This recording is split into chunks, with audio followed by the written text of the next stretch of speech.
Welcome back to Movie Recaps. Today I will show you a fantasy, romance film from 1998, titled What Dreams May Come. Spoilers ahead. Watch out and take care. During his vacation in Switzerland, Dr. Chris Nielsen meets artist Annie Collins when their boats accidentally bump into each other. They quickly hit off thanks to their similar sense of humor, and later they have a picnic where Annie shares his sandwiches with Chris. Love is found that day and the couple gets married not much later, starting a wonderful life together and having 2 kids, Ian and Marie. The children have become teenagers by the time tragedy strikes the family for the first time. Both teens die when the van that was taking them to school crashes.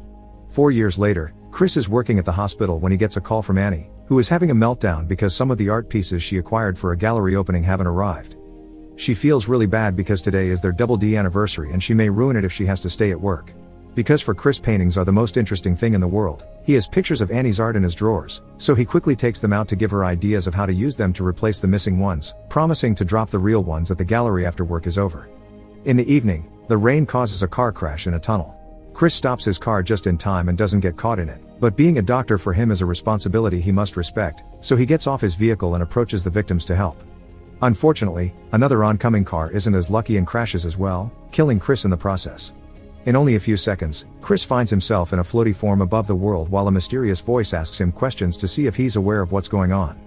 He sees his body being taken to the hospital and dying there, then he moves to his house, where the dog barks at him because animals do see him. The mysterious voice takes form then, but it's still blurry, so Chris can't tell who it is. The voice tries to convince Chris that he's dead, but he continues floating around, watching Annie go through his wake and looking at the pictures of his kids. This makes him have a flashback of the time their old Dalmatian dog Katie was sick and they had to put her down, which made Marie very angry because she couldn't understand it was Mercy. He also remembers the time he and Ian went running into the forest under the rain for fun, and Chris took the chance to tell his son they would be transferring him to another school. Chris's ghost takes form at the church where they are holding his funeral and he tries to touch Annie, who can't see him but can feel a weird sensation around her face. Then, Chris appears at his home again to look at the painting Annie had made for their Double D anniversary, which depicts the special place where they met and were planning to retire. He finds Annie starting a diary because her therapist asked her to so she could cope, but it's not helping her at all. Chris takes the chance to communicate with her by guiding her hand with the pen and making her write, "This is Chris, I still exist," but it only gives Annie an anxiety attack because it can't possibly be real.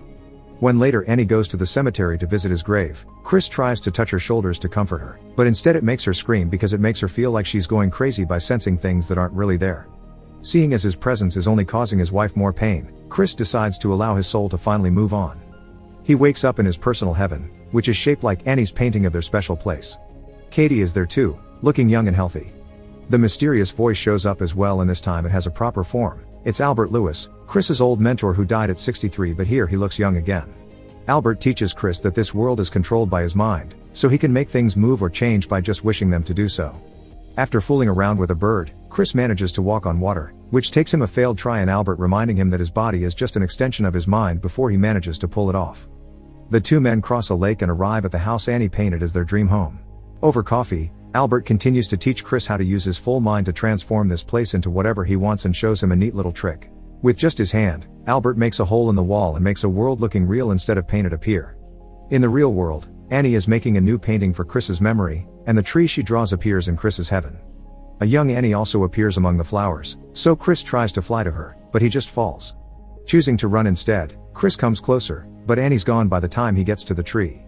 It's then he realizes he never saw this tree before, so he doesn't understand how it could appear here if Annie is finishing the painting after he died, and Albert realizes Chris and Annie must have a very strong connection because they're soulmates.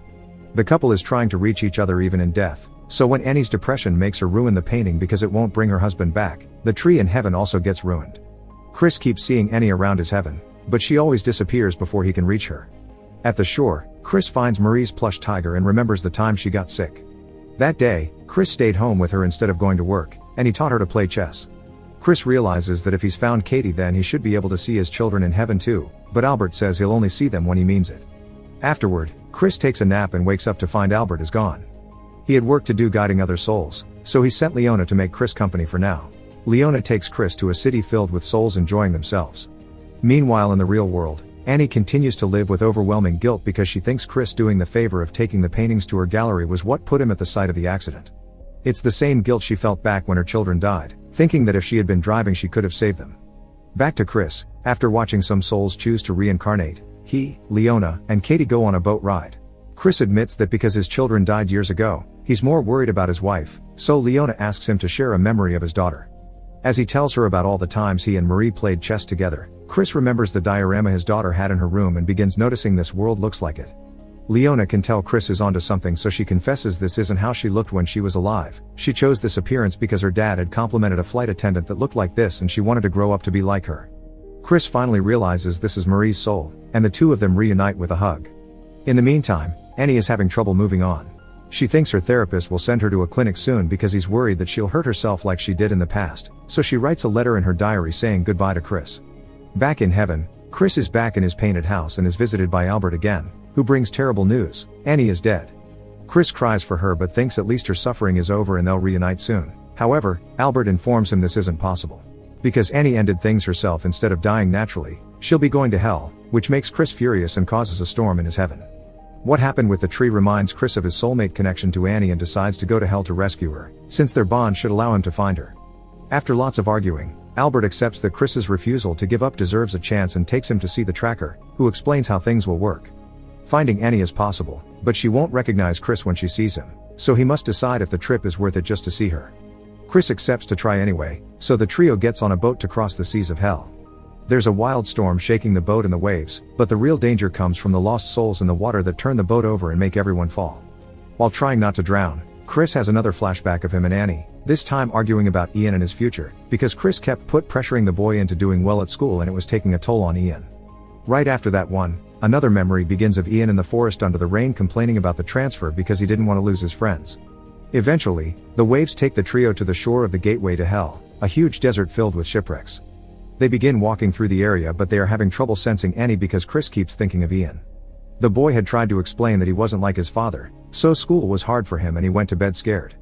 Chris had told him he believed in him and if he had to go through hell, he would want nobody else other than his son by his side. During the kid's funeral, Chris gave a speech that imagined what a man Ian would have become if he'd had the chance to grow up: brave, respectful, loyal. And now in hell, Chris sees Albert about to fight a bunch of lost souls, so he stops him as he calls him Ian. Father and son properly reunite with a hug while Chris quotes himself, still thinking this is the only person he would want by his side while going through hell. The tracker interrupts their moment to point out that Ian is a distraction for Chris, who needs to think about Annie if he wants to find her. Chris refuses to leave his son behind but Ian admits he's taken the form of Albert because he's the only guy Chris has ever listened to, so he wants him to listen to him now. Chris has to go alone and never stop thinking about Annie. He should particularly concentrate on the way he brought her back after the kids died. The tracker takes the elevator to hell together with Chris, who begins thinking about all the things Ian mentioned. After the kids died, Annie tried to hurt herself and ended up in a mental hospital. During her stay, she asked Chris for a divorce, since she thought they were coping too differently to stay together. The elevator eventually takes them to a private deck where the floor is filled with faces calling out for their loved ones. Chris almost gets distracted by an old man, thinking it's his father, but he gets back on track when he finds Annie's face among the others. Remembering a lovely afternoon they spent together in the park, he runs to her only to fall through a hole on the floor and into a lake. Thinking about Annie again allows him to swim out and find the place she's at, a dark, nightmare version of their dream house. The tracker explains this is an illusion her guilt inflicts on herself and, after revealing he's the real Albert who also took on a new appearance, he reminds Chris that he has no defense against Annie, so he only has 3 minutes with her before he loses his mind. Chris enters the house and as it had been predicted, Annie doesn't recognize him, so he pretends to be a neighbor that admires her art. Annie is worried because her paintings are missing, so Chris tries to distract her by telling her about his dead wife and how they came up with the Double D anniversary. Years ago, Chris visited Annie at the mental hospital and told her he would be leaving because his presence wasn't helping and seeing her like this was killing him. So that day was a Double D day, because they needed to make a decision about divorce. Chris had realized that he was part of the problem, not because he reminded her of what happened, but because he could never join her in the dark place she was in. Finally finding comfort in his new attitude instead of being forced to heal, Annie accepts to go back to her old life, and the couple reconciles. Current Annie thinks it's a touching story, but the woman still died, so there's no hope. Chris retaliates by explaining not giving up was only his own way to hide from the world and that his wife never was a coward. Seeing as she wants to see her family again, Chris makes Annie close her eyes and remember the day of her wedding, so he shows up in the memory too and tells him he's real. When Annie opens her eyes, she sees Chris and freaks out, thinking it's some sort of trick that haunts her.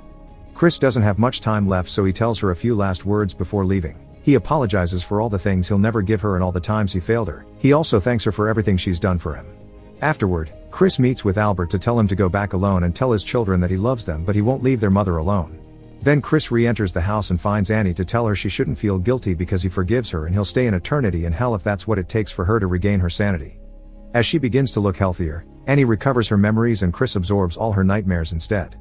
Annie begins ascending to heaven, but she doesn't want to leave Chris behind, so she calls out his name and reminds him not to give up.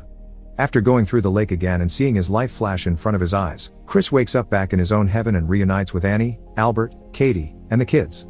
The family spends some happy moments together, but then Chris talks to Annie in private to ask her if she would like to be reborn together. Anne hesitates, but Chris explains the kids do want them to go, and he's sure they'll find each other again because they're soulmates. The couple kisses right before something extraordinary happens in the real world. A little boy's toy boat accidentally bumps against the one belonging to a little girl, and this girl decides to share her sandwiches with him. Make sure to subscribe and turn on notifications so you can watch more videos like this. Thanks for watching.